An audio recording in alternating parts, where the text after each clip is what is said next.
Let us pray. Purify our conscience, Almighty God, by your daily visitation, that your Son, Jesus Christ, at his coming, may find in us a mansion prepared for himself, who lives and reigns with you in the unity of the Holy Spirit, one God, now and forever. Amen. Our first reader this morning will be Vanessa Evans.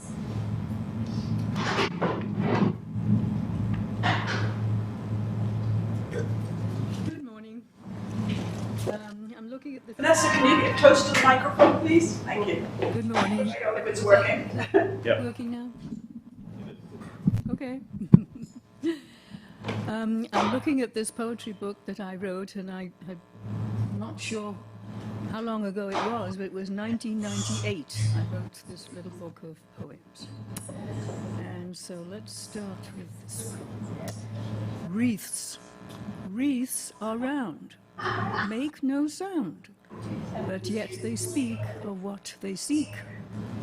They speak of joy, they speak of sadness, they speak of wholeness, they speak of gladness. Look at a wreath, see what it says. It will speak in these various ways.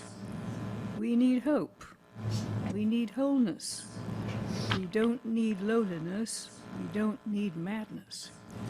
Wreaths can have flowers, wreaths can be of twig, wreaths can have leaves, wreaths can be small or big.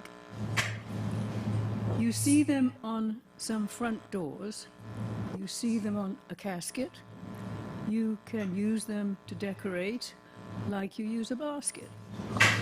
When you wish to give a gift, a wreath might do the trick. Wind it round with ribbons. It might be quite a hit.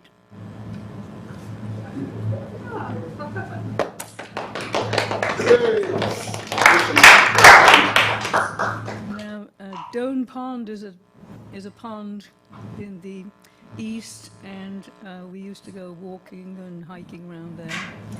And I was inspired to write this poem called Doan Pond.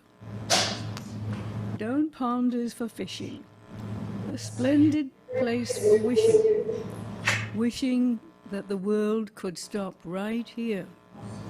All around are meadows and forests casting shadows, brooks rush down the gullies everywhere. If you stop and listen to nature's chorus rising, you might like to stay here all the year. Ladybirds fly by, while baits the fishermen tie on lines to try and catch the biggest fish on. Periodic breezes cause shaking of the grasses. Sky is blue and air is crystal clear. We're here to make some music in surroundings just idyllic. Sweet tunes echo around this lovely vale. Doan Pond is the place where you can stop the race of life and let creation pierce your soul.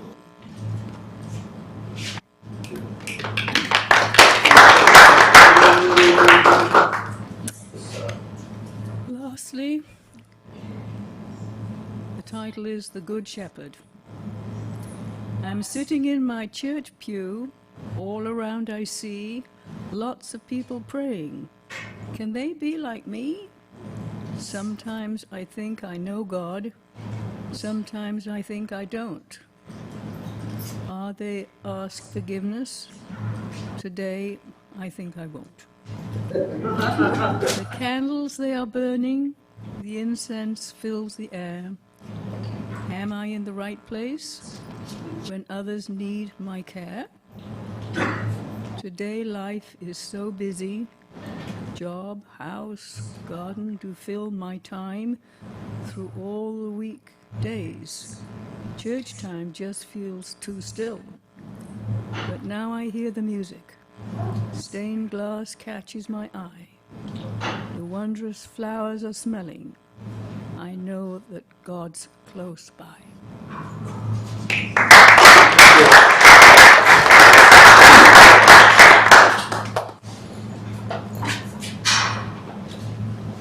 Thank you, Vanessa.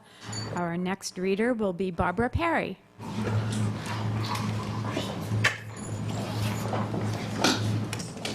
Well, I selected these poems. They're triggered by either current events or recent forums. The first one is by Seamus Heaney, the Irish Nobel laureate in literature. As you may know, that more Nobel laureates in literature come from Ireland than any place else. And he's one of President Biden's favorite poems, not just because he's Irish, but because he's a good poet. And having seen the Irish Christmas last night, Richard, I think you'd really enjoy it, that they also excel in dancing and singing. This is The Cure of Troy. Human beings suffer. They torture one another. They get hurt and get hard. No poem or play or song can fully right a wrong inflicted and endured. The innocent in goals beat on their bars together. A hunger striker's father stands in the graveyard dumb. The police window in veils faints at the funeral home. History says don't hope on this side of the grave, but then once in a lifetime, the longed-for tidal wave of justice can rise up and hope and history rhyme. So hope for a great sea change, for the far side of revenge. Believe that a further shore is reachable from here. Believe in miracles and cures and healing wells. Call miracle self-healing, the utter, self-revealing double take of feeling. If there's fire on the mountain or lightning and storm and a God speaks from the sky, that means someone is hearing the outcry and the birth cry of new life at its term. It means once in a lifetime that justice can rise up and hope and history rhyme. And he wrote this in the context of having his brother killed in the Troubles and losing a baby brother at Christmas time. My next poem is in response to, Allison Thomas gave a adult forum on sabbaticals and rest. This is called The Pulley by George Herbert. When God at first made man, having a glass of blessings standing by, let us, said he, pour on him all we can. Let the world riches which dispersed lie contract into a span. So strength first made a way, then beauty flowed, then wisdom, honor, pleasure. When almost all was out, God made a stay. Perceiving that, alone of all his treasure, rest in the bottom lay. For if I should, said he, bestow this jewel also on my creature, he would adore my gifts instead of me, and rest in nature, not the God of nature. So both should losers be. Yet let him keep the breast, but keep them with repining restlessness. Let him be rich and weary, that at least, if goodness lead him not, yet weariness may toss him to my breast. I'll use that at this busy time of year. Finally, this poem was reminded after Peter Boland, adult forum on paganism. It's by William Wordsworth, The World is Too Much with Us. The world is too much with us late and soon. Getting and spending, we lay waste our powers. Little we see in nature that is ours. We have given our hearts away, a sordid boon. This sea that bears her bosom to the moon, the winds that will be howling at all hours, and are upgathered now like sleeping flowers. For this, for everything, we are out of tune. It moves us not. Great God, I'd rather be a pagan, suckled in a creed outworn. So might I, standing on this pleasant lea, have glimpses that would make me less forlorn, have sight of Proteus rising from the sea, or hear old Triton blow his wreathed horn.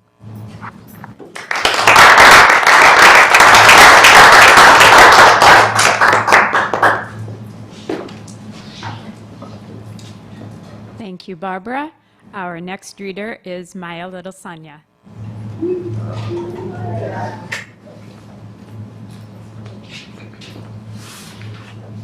So I encountered this poem in Sojourners magazine about 2 years ago, around this time of year. It's called The Innkeeper's Wife by Kenneth Stephen. I reckon it was the girl, not more than 14. Those eyes. Something made him stop his talk, hoist down the lantern, and mutter out with them. And that was one sour night. Dust and wind, things banging. Folks still wandering the town, like ghosts, and hammering the doors. Our place was loud, with coins and drink, and this was long past midnight. It wasn't him that came back. That's all I'll say. I can't explain. It was as though he'd seen something, as though his eyes were somewhere else. The first spear of light next day, and he was out with that fresh pail of milk, and he would not say where he was going.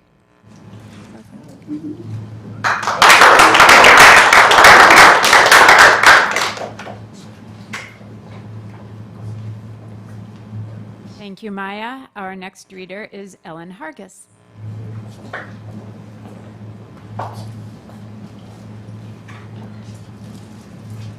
So I have two poems. I think I'll read the first one is the first poem I ever wrote.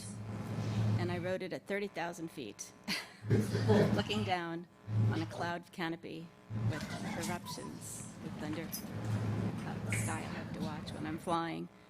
And it was Mother's Day. I think I was flying home, actually, from a Mother's Day gathering. Cloud eruptions percolating aloft like an angel cauldron brewing up some excitement for the audience below. And along with it, the stuff of life, carbon, oxygen, nitrogen, helium.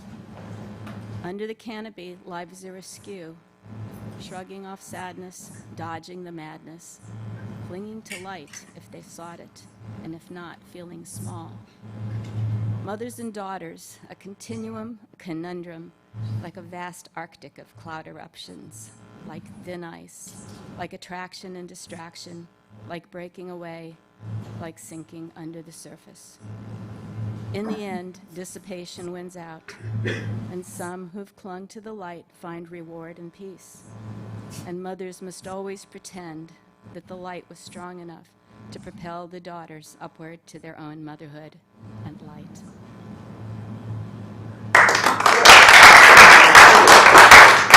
The second one is a wallowing Christmas poem. I seem to wallow a lot at Christmas time, called The Christmas Tree, and this was from 2007. I can't imagine any time more compelling for poets than Christmas, as you put up the tree for the 30th time, and the ornaments many as old. It's like a movie with memories rushing in, like a twilight zone of media clips, if not sad, then charged with emotion. Vivid scenes of a cold, dreary apartment and a child with an infant far from home, and no peace in the coincidence, because God seemed far away. Whether a 2-foot potted or an 8-foot fake, the annual similarity astounds, a Yule modus operandi of tree decoration. Sure, there were years when the reindeer lovingly created by an 8-year-old weren't there. And therein lies my epiphany of why Christmas draws us back each year. Those of us who choose to allow it, some of us run from it as if our lives depend upon it, and some choose to let it go. Next to the tree there's a manger reminding us of how he came and dared to be human, in part perhaps to understand better the allure of the Christmas tree. He wants us to let go of the Christmas tree and come to him. For the moment, I will wallow in it. Next year, next year.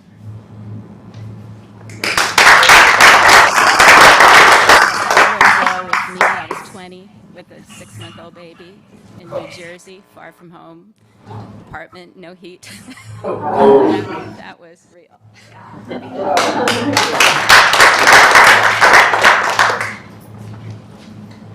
Thank you, Ellen.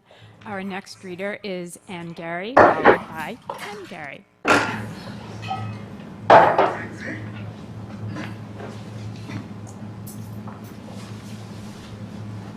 Good morning. I hope you all slept well last night. I have 3 short poems about sleep, written in a period of about 60 years. The first first one was written when I was in high school, so I wasn't over 16 years old. It's called The Leaking Faucet. Glop, glop, this has got to stop. Bleep, gleep, I must get some sleep. What is there about a leaky faucet that makes me want to toss it into the nearest ocean where a sunken ship can wear it as a decorative figurehead and I can get happily back to bed? Glop, glop, this has got to stop. Bleep, gleep, I must get some sleep. A child crying, a dog barking, I can endure, but not the larking of a leaky faucet that expresses itself with a fat sort of blop, glop, or heaven knows what for, a lean sort of bleep, bleep that won't let me sleep. Blop, blop, this has got to stop. Bleep, bleep, I must get some sleep. Then we fast forward about 45 years to 1999.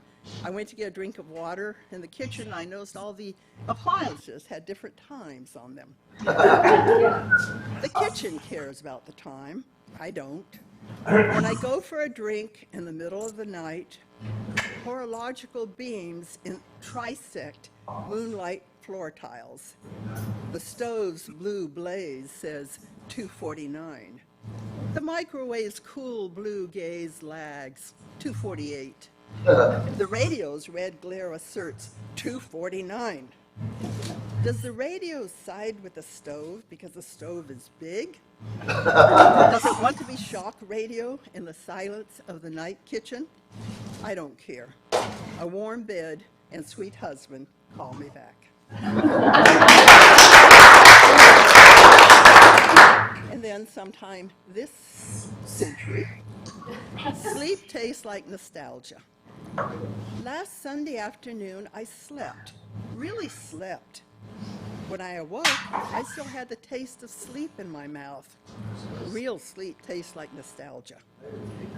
In my youth, it seemed I had a special talent for sleep. Mother said that when I was ill, I had the gift of healing sleep. I could have taught sleeping, been a sensei of sleep. Even while sleeping, I was aware of how much I was enjoying sleeping. Then in the morning, I would push off from the dark bottom of not here, rise and ripple into the new light, a dream pearl still clutched in my mind. Nowadays, I float on the surface, my body relaxes, I rest, I greet the morning willingly, but I seldom sleep, really sleep, the kind of sleep that tastes like nostalgia.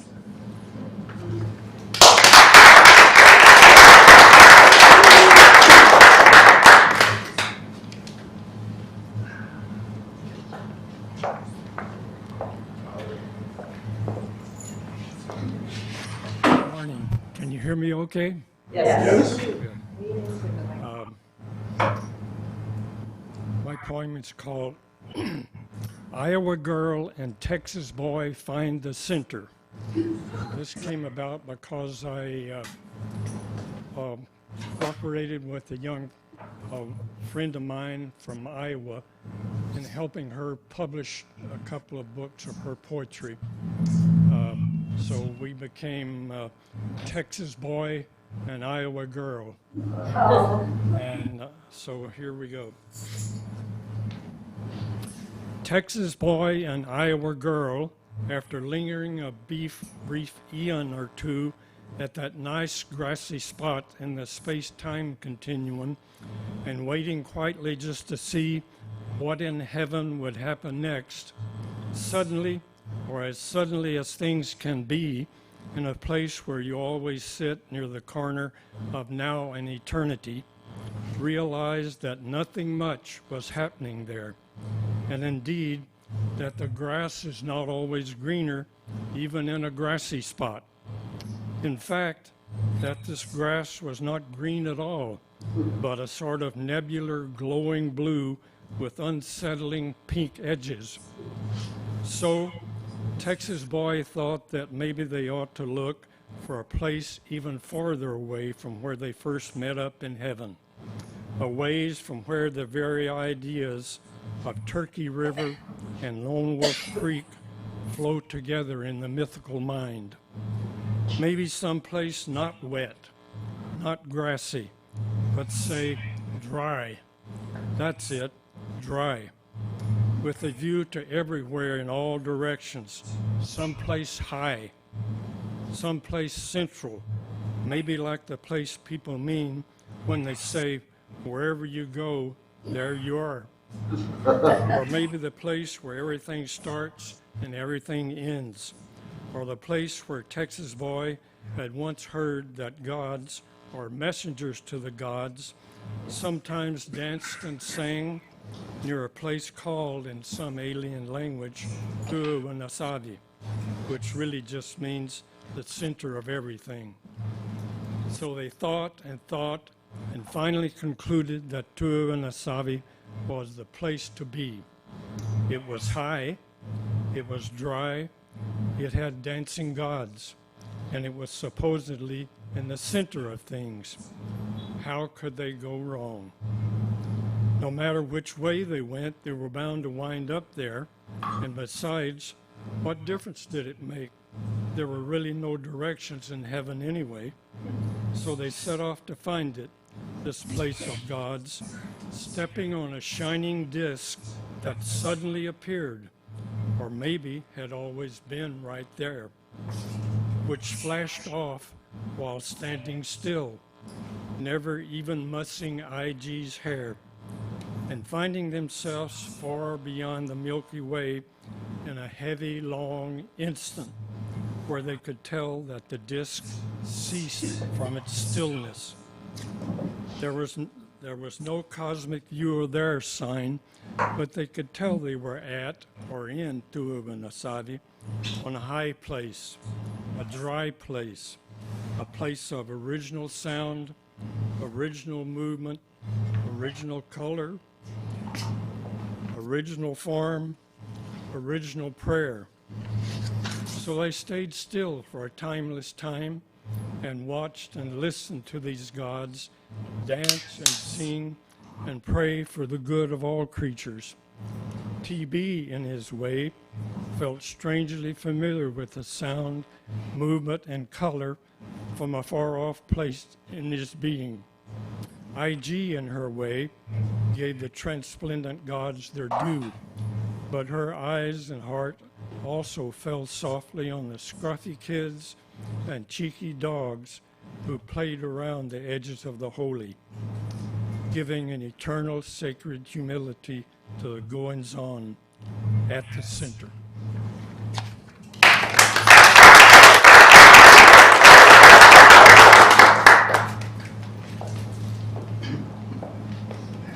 Thank you, Anne and Ken.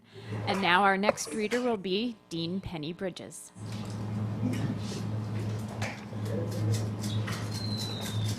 A couple of years ago, a friend gave me this book for Christmas, African-American Poetry, 250 Years of Struggle and Song. And I keep it in my bathroom, and every morning I dip into a couple of poems. So I want to share two poems with you. The first one is by Polly Murray, first African-American woman ordained an Episcopal priest. She lived and flourished from the 30s to the 70s, I believe. And this poem's called Prophecy. I sing of a new American, separate from all others, yet enlarged and diminished by all others. I am the child of kings and serfs, free men and slaves, having neither superiors nor inferiors, progeny of all colors, all cultures, all systems, all beliefs. I have been enslaved, yet my spirit is unbound.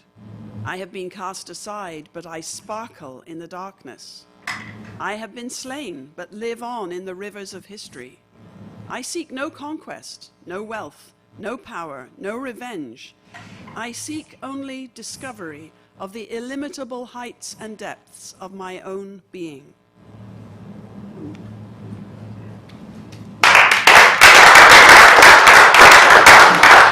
One is by Yusuf Komunyakaa, he was born in 1947, and he's currently the distinguished senior poet in New York University's graduate creative writing program. This one, you have to suspend disbelief even more than you had to for the Pauli Murray one. This is in the voice of a little black boy. It's called Venus's Flytraps. I am 5, wading out into deep, sunny grass, unmindful of snakes and yellow jackets, out to the yellow flowers quivering in sluggish heat. Don't mess with me, 'cause I have my Lone Ranger 6-shooter. I can hurt you with questions like silver bullets. The tall flowers in my dreams are big as the First State Bank, and they eat all the people except the ones I love. They have women's names with mouths like where babies come from. I am 5. I'll dance for you if you close your eyes. No peeping through your fingers. I don't suppose to be this close to the tracks. One afternoon I saw what a train did to a cow. Sometimes I stand so close I can see the eyes of men hiding in boxcars. Sometimes they wave and holler for me to get back. I laugh when trains make the dogs howl. Their ears hurt. I also know bees can't live without flowers. I wonder why Daddy calls Mama honey. All the bees in the world live in little white houses, except the ones in these flowers, all sticky and sweet inside. I wonder what death tastes like. Sometimes I toss the butterflies back into the air. I wish I knew why the music in my head makes me scared. But I know things I don't suppose to know. I could start walking and never stop. These yellow flowers go on forever, almost to Detroit, almost to the sea. My mama says I'm a mistake, that I made her a bad girl. My playhouse is underneath our house, and I hear people telling each other secrets.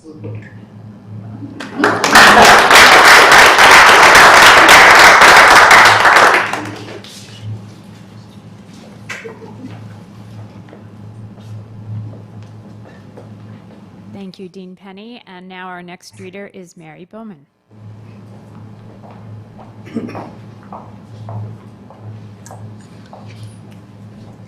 This is what I see from my apartment, or when to write a thank you note. From behind the mountains, a neon glow. Awakening ravens pump their wings, gliding and glimmering in the open brightness, until the disappearing light blazes and begs. Quiet now, a glowing disk in the dark, and a handful of crystals thrown into the abyss. For you, seeker.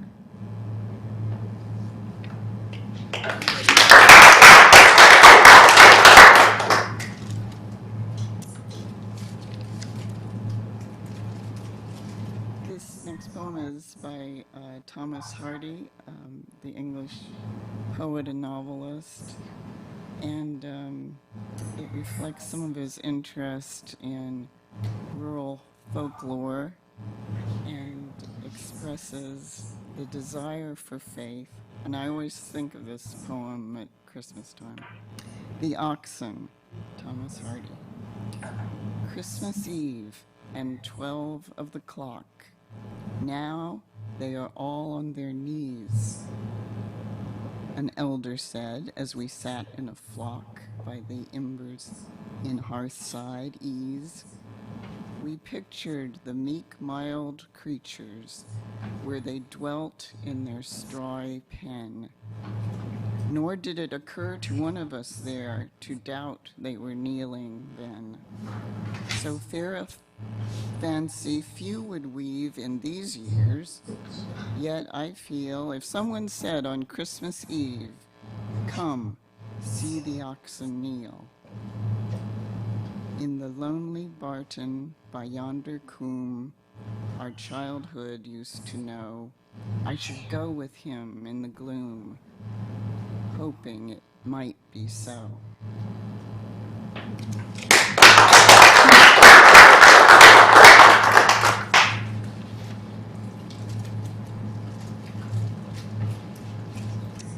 Advent by Christian mystic Thomas Merton. Charm with your stainlessness these winter night skies and be perfect. Fly vivider in the fiery dark, you quiet meteors, and disappear. You moon, be slow to go down. This is your full. The four white roads make off in silence towards the four parts of the starry universe. Time falls like manna at the corners of the wintry earth. We have become more humble than the rocks, more wakeful than the patient hills. Charm with your stainlessness these nights in Advent, holy spheres, while minds as meek as beasts stay close at home in the sweet hay. The intellects are quieter than the flocks that feed by starlight. Oh, pour your darkness and your brightness over all our solemn valleys, you skies, and travel like the gentle virgin toward the planet's stately setting. Oh, white full moon, as quiet as Bethlehem.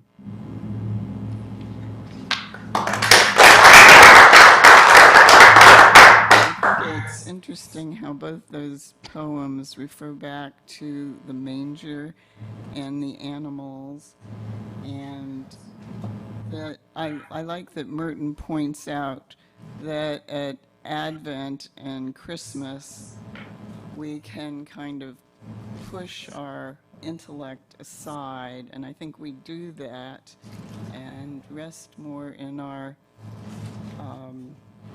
natural selves like the animals, and simply accepting the gift.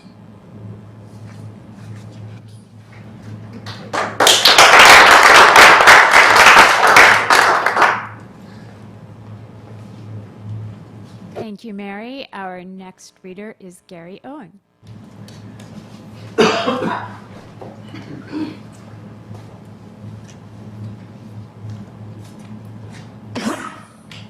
Mic check, yeah, okay. Ohio native Mary Oliver, Pulitzer Prize winner, National Book Award, had a partner for over 40 years named Molly, who predeceased her by about 14 years. These two short poems are written during the earliest phase of the relationship, when we all wonder, was this wise? Will it endure? Can this be real? Everything that was broken has forgotten its brokenness. I love now in a sky house, through every window the sun, also your presence. Our touching, our stories, earthy and holy, both. Every day has something in it whose name is forever. No, I'd never been to this country. No, I'd never been to this country before. No, I didn't know where the roads would lead me. No, I didn't intend to turn back. I did think, let's go about this slowly. I did think, let's go about this slowly. This is important. This should take some really deep thought. We should take small, thoughtful steps. But bless us, we didn't.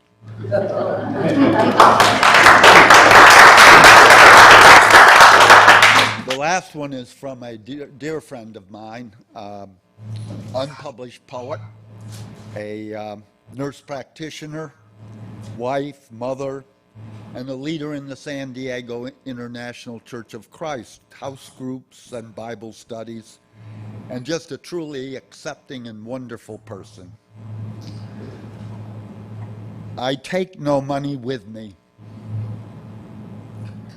Money has such an odd effect on my marriage. When we travel, I take no money with me, no credit cards, no checkbook. I leave that all in my husband's hands. Some find me foolish, putting myself at risk with blind trust. But during our vacations, I am no longer the healer of the broken, the fixer of conflict, the giver to the tired, the one with the answers. I am instead free to be a child, furnishing my cardboard house without wondering how the water bill will be paid. A bird riding around in his pocket with no concern of where my next meal will come from. He doesn't ask me to leave my money at home. It's my gift to myself. To put myself so fully into another's hands that my mind has nothing to feel but free. Thank you.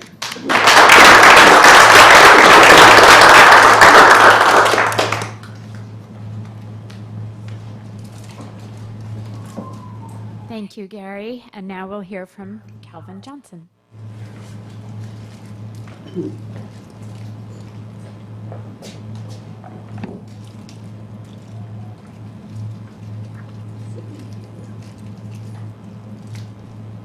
As a poet, I sometimes write poems about poetry. One appeared, I think, in the Kyron Review. Tastes. I like my poetry fresh picked, green vine scent still on the words, like the turpentine smell of pines in sun-whittled mountains above Santa Fe. Syllables seasoned only by salt pucker of a sea 1,000 miles away. I like my poetry as quick and insolent as a nickel-headed trout I almost caught this morning, who splashed creek water and lurked on the bottom, his body slick and fleet like a metaphor just out of reach.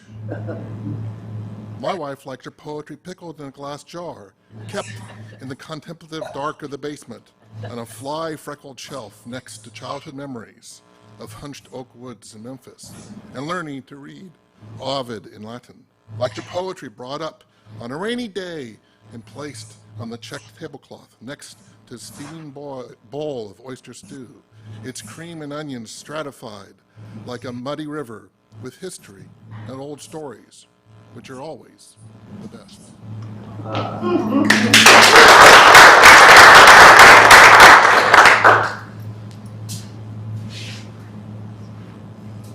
I also write poems about science.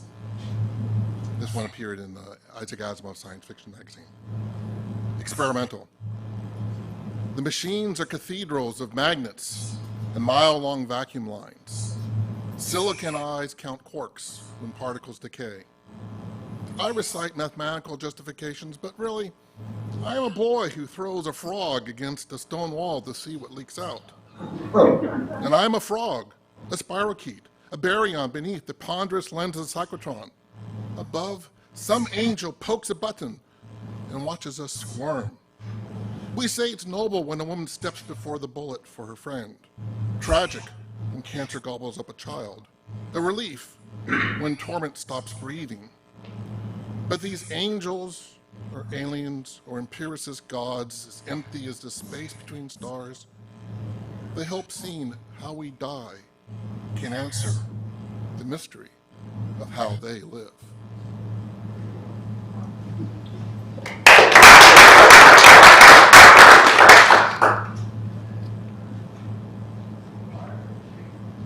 This one's there's a appeared in New Delta Review. This is sort of from The Wizard of Oz. The Wizard's Gift. On occasion, the Tin Man regrets the feelings that come with his newborn heart. The bang on his shin like a firecracker of pain as he shuffles across the bedroom in the dark to get Dorothy a glass of water. Paper cuts and bunions. The car in the driveway he doesn't have the money to fix. Dorothy coming home late and not calling because her cell phone was dead. The sight of the scarecrow in hospital bed dying from the blood bloom of straw rust. Dorothy saying she feels trapped at home. A sudden memory in the middle of the day of an embarrassment years before. Dorothy's miscarriage. Worrying about having kids, worrying about not having kids. The occasional squeeze in his chest. The wizard's threat to fire him. Dorothy crying in bed next to him at night after Toto runs away and never comes home. And Mrs. Toto misses the warm doggy smell and rasp-like tongue. Tortures himself, pictures of Toto lost and dying in the dark forest. Lies awake worrying about Dorothy and her coughing. Pictures her death and the acrid stink of the hospital and the clay scent of fresh turned earth. He smells everything so much more acutely now. He imagines the death of a child not yet born and grief rusting his face. He imagines the cold marble of his own death. Of course, he's made of tin. He can't die. But after all this, he's not so sure.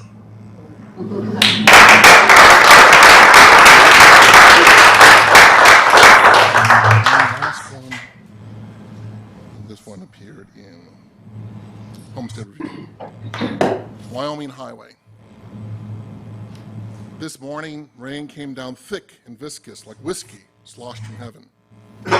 Tonight, the highway will stagger in the dark, will swerve like the trucker who wakes at the wheel 5 seconds too late and always blames himself even years later. But now the highway rises towards a distant fence of mountains. Clouds have blown away and the land spreads before me, enormous wings feathered with grasses that flutter and preen. Through the afternoon glare, I can barely see mountains ahead, staircase to a sky notched by silhouettes of telephone poles. A river, slim and bony as a dying cowpoke, toils at its work, patiently carries its burden to the sea. And I drive on, step on the accelerator. The land soars and turns like a raptor. At the next store, I find a handwritten sign, last gas 50 miles. And I call you from the payphone out front. Tell you I am glad I made this detour. That to be driving towards you is enough.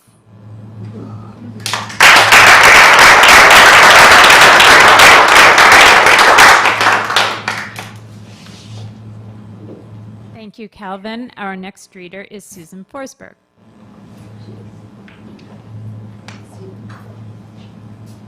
Gary had me worried there because I'm also going to read from Mary Oliver, but fortunately. Mary Oliver was not on my syllabus 40 years ago when I did a degree in English literature. I only discovered her about 10 years ago. And her poetry, a lot of it is connecting with the natural world. Yes. I have chosen 2 poems about geese. You know, you can see geese in San Diego, not here on the coast, but at the, I kid you not, Sonny Bono National Wildlife Reserve on the Salton Sea. It's a major stop on the migratory flyway. And a couple of years ago, Lisa and I went out there and saw thousands and thousands of snow geese. Just stunningly beautiful. There's also lots of other very interesting birds there. So interesting way to remember Sonny. The first poem, Snow Geese. Oh, to love what is lovely and will not last. What a task to ask of anything or anyone. Yet it is ours, and not by the century or the year, but by the hours. One fall day I heard above me and above the sting of a wind a sound I did not know, and my look shot upward. It was a flock of snow geese winging it faster than the ones we usually see, and being the color of snow, catching the sun, so they were, in part at least, golden. I held my breath, as we do sometimes, to stop time when something wonderful has touched us, as with a match, which is lit and bright, but does not hurt in the common way, but delightfully, as if delight were the most serious thing you ever felt. The geese flew on. I have never seen them again. Maybe I will, someday, somewhere. Maybe I won't. It doesn't matter. What matters is that when I saw them as through the veil, secretly, joyfully, clearly.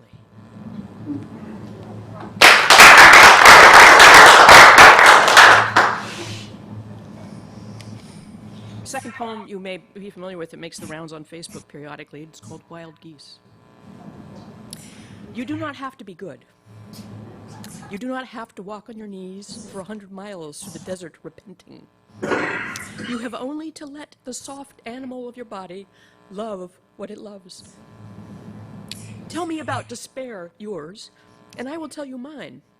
And meanwhile, the world goes on. Meanwhile, the sun and the clear pebbles of the rain are moving across the landscapes, over the prairies and the deep trees, the mountains and the rivers. Meanwhile, the wild geese, high in the clean blue air, are headed home again. Whoever you are, and no matter how lonely, the world offers itself to your imagination, calls to you like the wild geese, harsh and exciting, over and over, announcing your place in the family of things. Always makes me cry.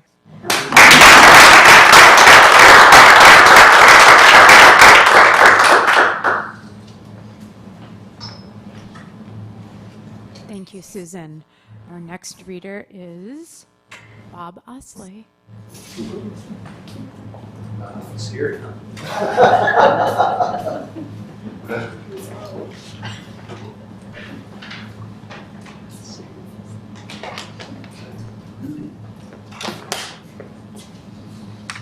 Seeing as how we're coming on the season of the child, I selected a children's poem.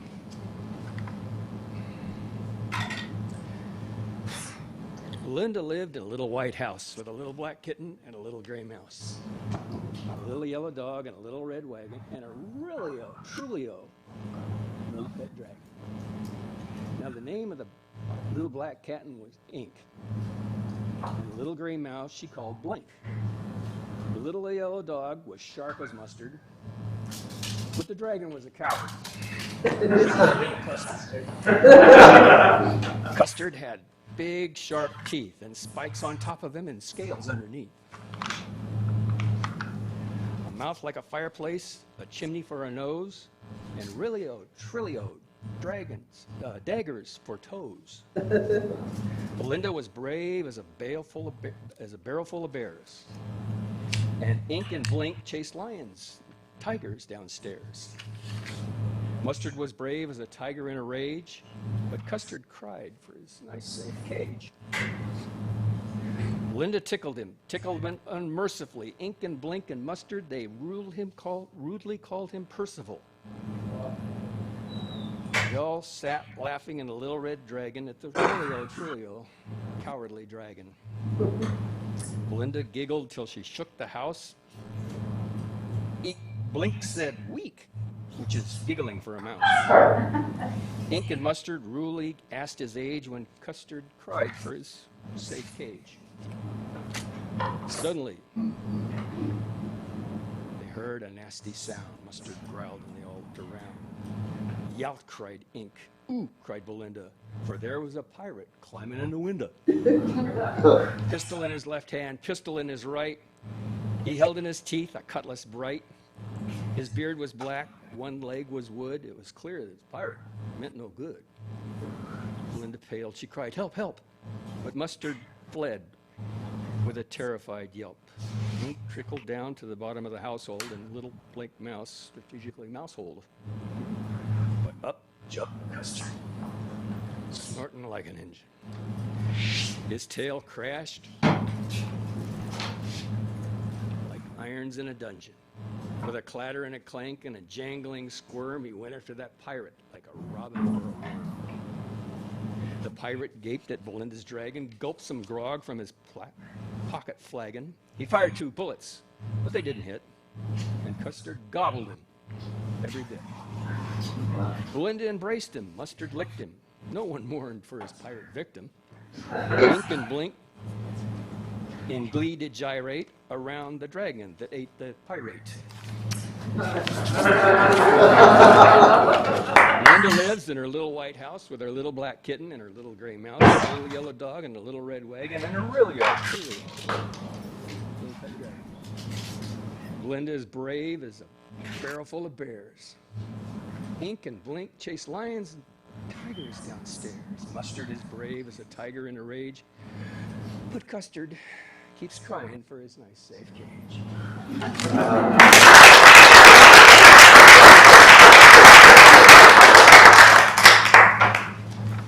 Thank you, Bob. And now our last reader will be Bill Eady.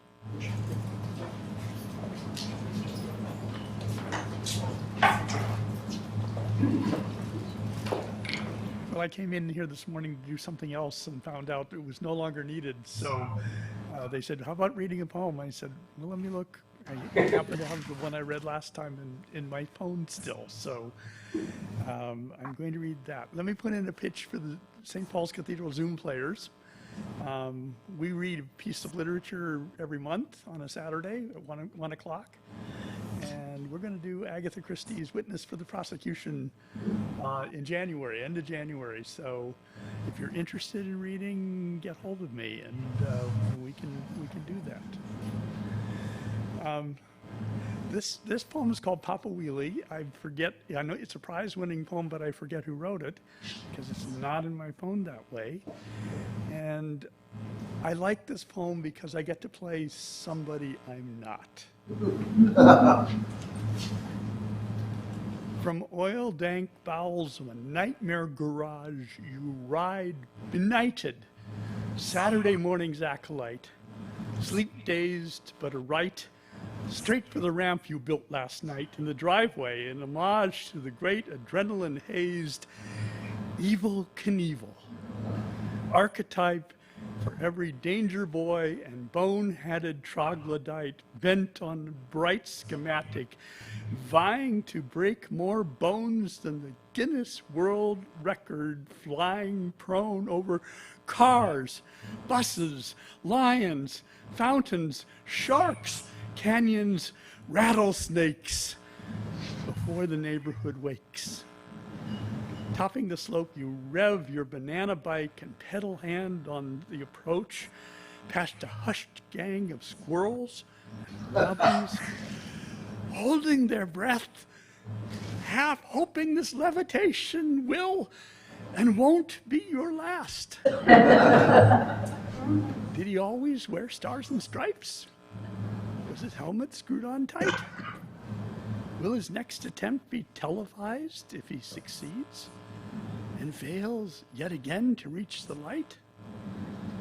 Devil dared and fair warned, you rocket as advertised off a wooden plank, sailing headlong over fame's Coliseum into your first kiss and beer and Eucharist, your first dorm room farewell and first rock concert at the Orpheum, your body's first chemistry experiments, and first storm of contrite indiction shadowing your first arrest, firstborn silence like a warm ghost. Your island that formed in a widening ocean when your first greyhound pulled away from the curb, taking a friend more than a friend, inevitable as the first long gaze that followed, soaring through every stunt since angling for the abyss. Realizing too late, your trajectory's off by an inch. And this is gonna hurt. You brace yourself for that embrace.